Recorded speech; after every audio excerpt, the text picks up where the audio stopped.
Meghan Markle in disguise has made a surprising return to the limelight. This particular individual, initially accused of being the Duchess of Sussex in a wig, was once again spotted in a regal setting, this time greeting King Charles at a Buckingham Palace ceremony. The person in question is Sir Carl Jenkins, a 79-year-old composer who unexpectedly rose to fame after his appearance at His Majesty's coronation in May. At that momentous event, the internet went abuzz with jokes and speculations that Sir Carl was none other than Meghan Markle herself, in a clever disguise to attend the once-in-a-lifetime coronation. It was a playful and amusing rumor, with many on social media suggesting that Meghan was hiding behind a large white wig and glasses. However, the Welsh musician, best known for his composition, Miss, had to step in and confirm his true identity, asserting that he was not the California-based royal. Fast forward to the present day, and Sir Carl Jenkins found himself back in the royal spotlight, this time sharing smiles and laughter with King Charles at a palace function celebrating those who contributed to the coronation. This marked his re-entry into the world of British royalty, and keen-eyed royal enthusiasts were quick to spot him at the gathering in Buckingham Palace. Sir Carl, with his distinctive moustache that he has proudly sported since the age of 18, joined the hundreds of guests in Buckingham Palace as Prince Charles and Camilla expressed their gratitude for their assistance. One Twitter user cheekily commented, "Not the dude that everyone thought it was Meghan in disguise attending the reception at Buckingham Palace today." Back in May, the multi-talented musician sat beside Andrew Lloyd Webber during the coronation, momentarily stealing the thunder from the West End musical legend. Speaking about the amusing mix-up, Sir Carl remarked, "I was quite surprised that some people thought I was Meghan Markle in disguise. Someone wrote I was there, whoever I was, to steal the crown jewels."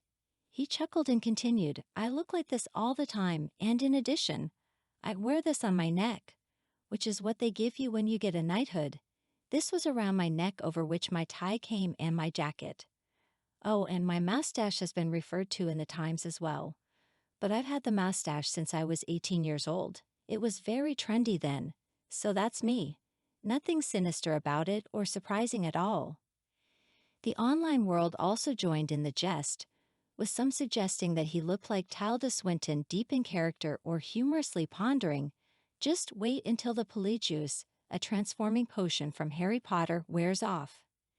The entire episode added a touch of levity to the day of King Charles II's coronation at Westminster Abbey, where he was crowned alongside Queen Camilla.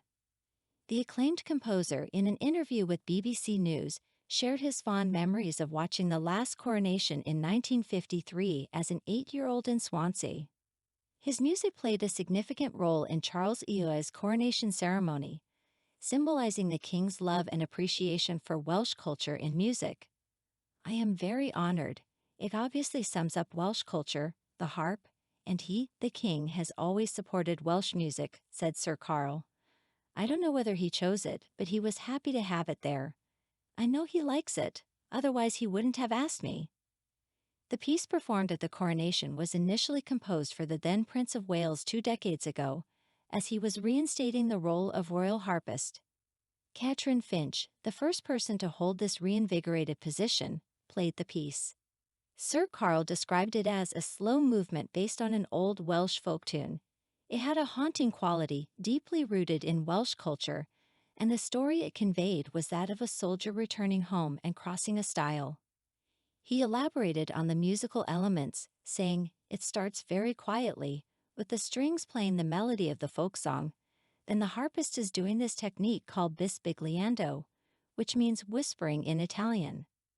Sir Carl Jenkins, who studied music at Cardiff University and the Royal Academy of Music, where he holds fellow and associate positions, also had a notable role as the lead songwriter of the jazz rock band Soft Machine, starting in 1974 after joining the band 2 years earlier. His life has been a fascinating journey through the world of music, culminating in an unexpected and amusing turn in the royal spotlight. Sir Carl Jenkins, a distinguished composer, is celebrated for his remarkable collaborations with renowned artists and his exceptional contributions to the world of music. He worked closely with the lyricist Tim Rice and the famous composer Andrew Lloyd Webber on the iconic rock opera Jesus Christ Superstar. This masterpiece, alongside his collaboration with the legendary Elton John on Tumbleweed Connection, released in 1970, solidified his reputation as a musical genius. In 2008, Sir Carl Jenkins received a well-deserved honor when his composition, The Armed Man, was ranked as the #1 piece by a living composer in Classic FM's prestigious Top 10 by Living Composers list. This recognition underscored his exceptional talent and profound influence on the contemporary music landscape. His impressive musical journey was further acknowledged through a series of prestigious awards. He was awarded an OBE, Order of the British Empire, in the 2005 New Year Honours, reflecting his significant contributions to the field of music. In 2010, he received a CBE, Commander of the Order of the British Empire, recognizing his continued dedication to the arts. The pinnacle of his accolades arrived in 2015 when he was knighted for his outstanding achievements in the world of music. The grandeur of his work was acknowledged by none other than King Charles during a special gathering held at Buckingham Palace.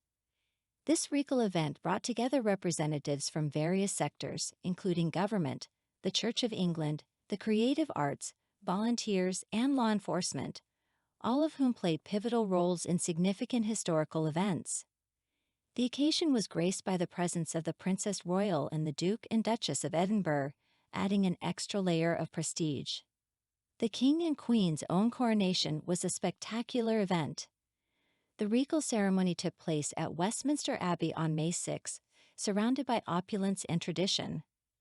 The following day, the grounds of Windsor Castle came alive with a grand concert featuring an array of stars, from Olly Murs and Lionel Richie to Paloma Faith and Take That. This musical extravaganza marked a joyous celebration of their ascension to the throne. In a lighthearted moment, Neil Walter, responsible for parking arrangements in the Royal Borough of Windsor and Maidenhead, shared an amusing anecdote from the concert. He mentioned that the king, in a jest, expressed a desire to be seated closer to the stage or, humorously, bring his binoculars for better visibility. Another guest, Claire Popplewell, the creative director of BBC Studios, played a pivotal role in overseeing the broadcast of the coronation and concert. She reflected on the historic nature of the day, emphasizing the significance of these moments in history and the success of the event as a whole. It was an unforgettable experience for everyone involved. The event also hosted a range of distinguished guests, such as royal florist Shane Connolly, who provided the stunning floral arrangements for the Westminster Abbey coronation. Bruce Oldfield, the renowned designer behind Queen Camilla's coronation gown, was also in attendance. Their presence added an extra layer of grandeur to the proceedings. Broadcaster Claire Balding, responsible for providing the BBC commentary for the coronation processions to and from Westminster, shared a humorous incident from her presentation. She inadvertently used a horsey phrase while describing the Princess Royal's quick participation in the procession. Although she didn't realize it at the time, this unexpected moment added an element of amusement to the event, highlighting the light-hearted atmosphere that prevailed. The abbey itself was adorned with exquisite blooms sourced from the United Kingdom by Mr. Connolly, who had previously served as the florist for the Queen's wedding to Charles in 2005 and created floral displays for the funerals of her father and brother. The King and Queen were deeply appreciative of the coronation flowers, which were given by British growers and gardeners. The flowers provided a personal touch in the grandeur of the abbey, making the royal couple even more pleased with the ceremony. Among the esteemed guests was Penny Mordaunt, who held the position of Lord President of the Privy Council. Her role in carrying the sword of state during the coronation ceremony garnered significant attention on social media. She expressed her pride in being part of this historic event, which not only embodied tradition and heritage, but also showcased the modernity of a contemporary monarchy, with diverse representation, including women in key roles. Sir Carl Jenkins' magnificent career and the grandeur of the King and Queen's coronation celebrations reflect the rich tapestry of British culture and history, where tradition and modernity beautifully intertwine. These events, with their unique moments and humorous anecdotes, serve as a testament to the enduring and evolving legacy of the British monarchy. Dear friend, if you like everything new about the royal family and don't want to miss all the novelties, subscribe to our channel and like it. By doing so, you take part in our development. We work for you.